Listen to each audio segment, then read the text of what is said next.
کتنے ہیں؟ چند۔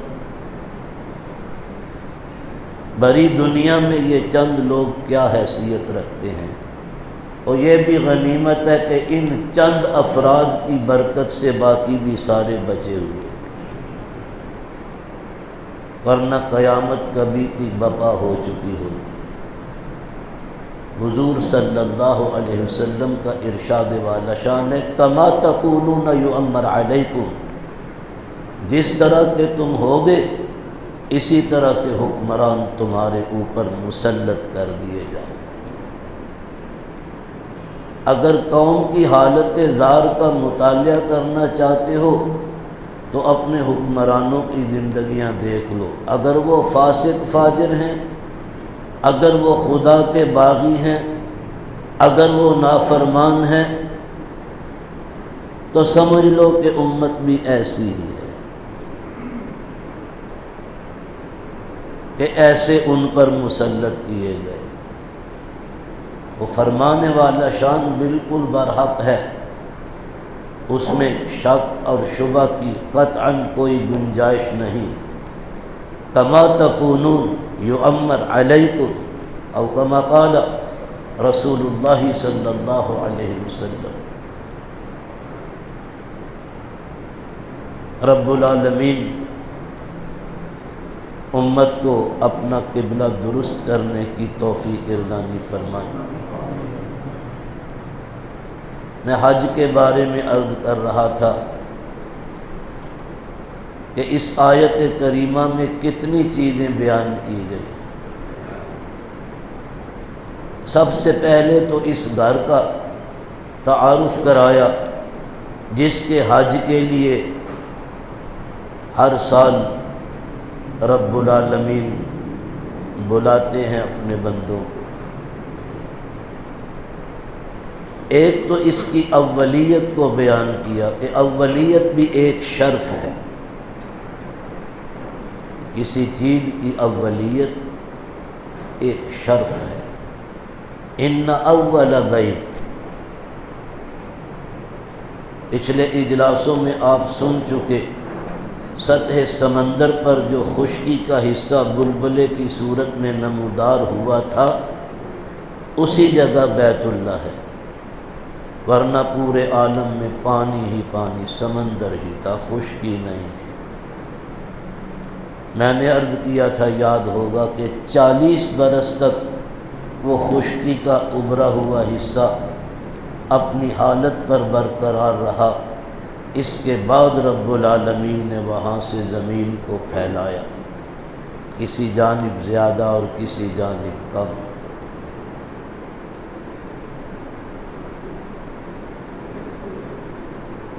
رب العالمین کا گھر اپنی اولیت کے اعتبار سے پوری کائنات میں ایک شرف رکھتا ہے۔ ان اول بیت، سب سے پہلا گھر۔ پھر اس کا مقام بتلایا، بکہ، بکہ مکہ، دونوں تلفظ لغت عرب میں مستعمل ہیں، مکہ بھی کہتے ہیں، بکہ بھی کہتے ہیں۔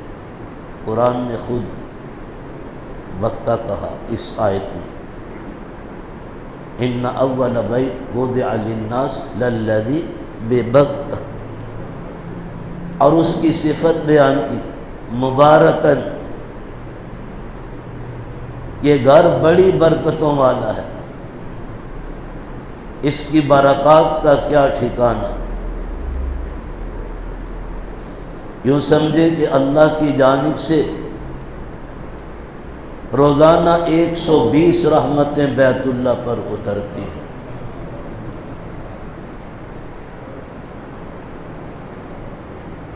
ساٹھ ان کو ملتی ہیں جو اس گھر کا طواف کرتے ہیں، چونکہ مسجد حرام کی سب سے بڑی عبادت طواف بیت اللہ ہے۔ یہ وہ عبادت ہے کہ پوری کائنات میں سوائے حرم محترم کے اور کہیں نہیں ہوتی، اور یہیں پر یہ سمجھ لینا ایک ہی یہ اللہ کا گھر ہے بیت اللہ شریف، جس کا طواف جائز ہے، کسی اور جگہ کا طواف جائز نہیں، حرام ہے۔ لوگ قبروں کا طواف کرتے ہیں، حرام ہے، شرک ہے، جلی شرک ہے۔ ان ٹھکانوں کو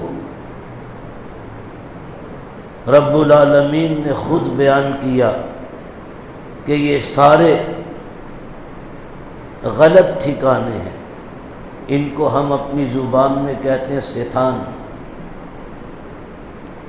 ستان ہندی میں، اردو میں، فارسی میں کہتے آستانہ، آستانہ۔ فَاجْتَنِبُوا الرِّجْسَ مِنَ الْأَوْثَانِ، اوثان جمع ہے وثن کی، وثن کہتے ہیں آستانے کو عربک میں، وثن، واو سا نون، وثن، آستانہ۔ آستانے کا مفہوم سمجھ لیں، کسی ایسی جگہ کو یہ جان کر کہ وہاں جا کر عمل کروں گا تو قبول ہوگا، وثن کہتے ہیں۔ لیکن اس جگہ کے اندر اللہ کی جانب سے کوئی پذیرائی نہ ہو، وثن۔ کسی جگہ کو، وہ قبر ہو، کوئی اور جگہ ہو، تو یہ جان کر کے وہاں جا کر دعا کریں گے قبول ہوگی، وہاں جا کر چڑھاوا چڑھائیں گے، نظر مانیں گے، یہ کریں گے، وہ کریں گے۔ یہ جس جگہ کو، جس کی نشاندہی شریعت نے نہیں کی، اس جگہ کو اس لائق سمجھ کر جانا وہ بھی حرام ہے، اور جا کر وہاں کچھ نیاز مندی کا عمل کرنا وہ بھی حرام ہے۔ کیا کہا میں نے؟ نہیں سمجھ آیا، پھر دوبارہ سمجھا۔ ہم اپنے ہاں کہتے ہیں ستان، ستان، فارسی والے کہتے ہیں آستانہ، عربک میں کہتے ہیں وثن۔ یہ اس ٹھکانے کو کہا جاتا ہے جہاں لوگ یہ سمجھ کر جائیں کہ وہاں جا کر کوئی عمل کریں گے تو قبول ہوگا، لیکن ان کے اس سمجھنے پر شریعت نے کوئی رہنمائی نہ کی۔ اب بات سمجھ میں آئی؟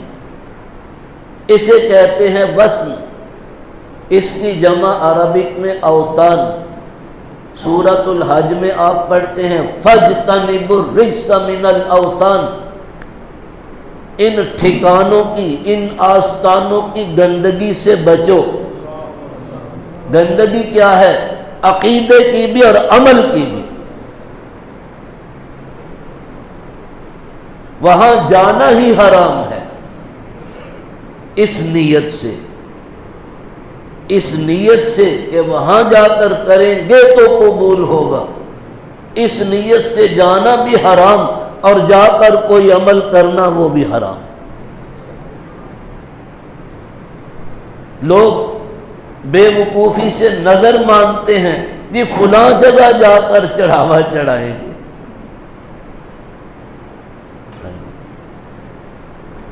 فلاں جگہ جا کر یہ کریں گے۔ سرکار دو عالم صلی اللہ علیہ وسلم نے منع فرمایا، لا تشد الرحال الا ثلاث۔ کون فرما رہے؟ جناب نبی محترم صلی اللہ علیہ وسلم۔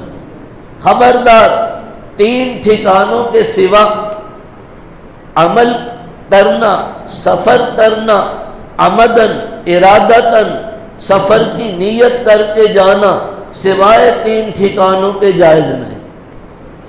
فرمایا مسجد حرام، مسجد اقصی اور مسجد نبوی، بس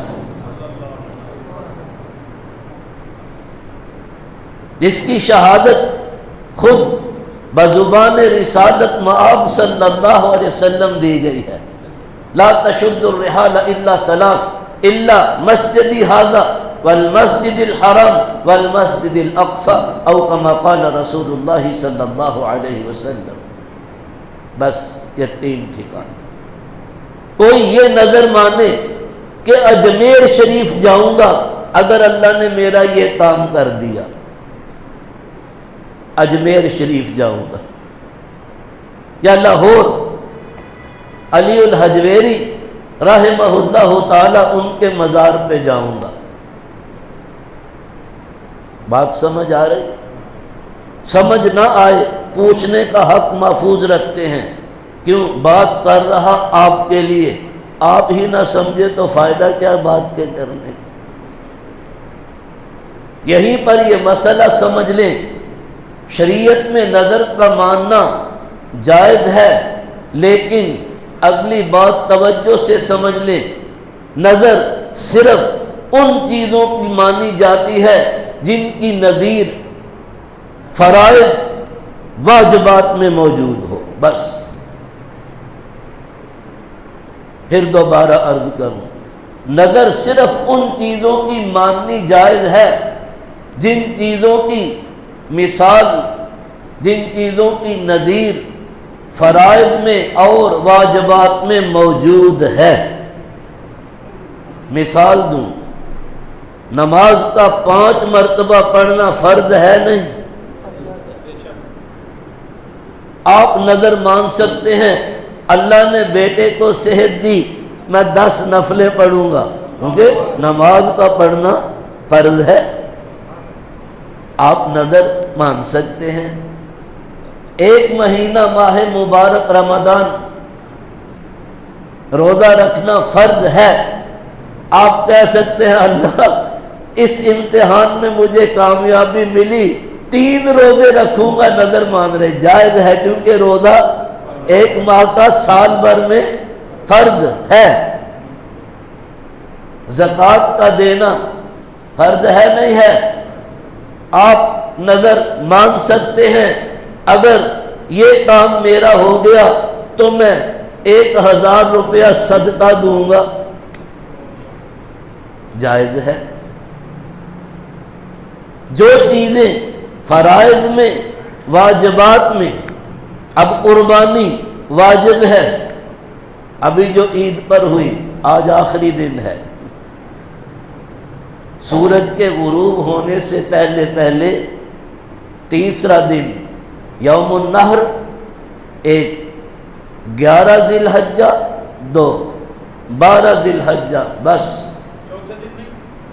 چوتھے دن قربانی کا کوئی کانسیپٹ نہیں، پوری شریعت میں نہیں، کوئی ثبوت نہیں، کوئی ثبوت نہیں۔ مجھ سے بات کریں بھائی،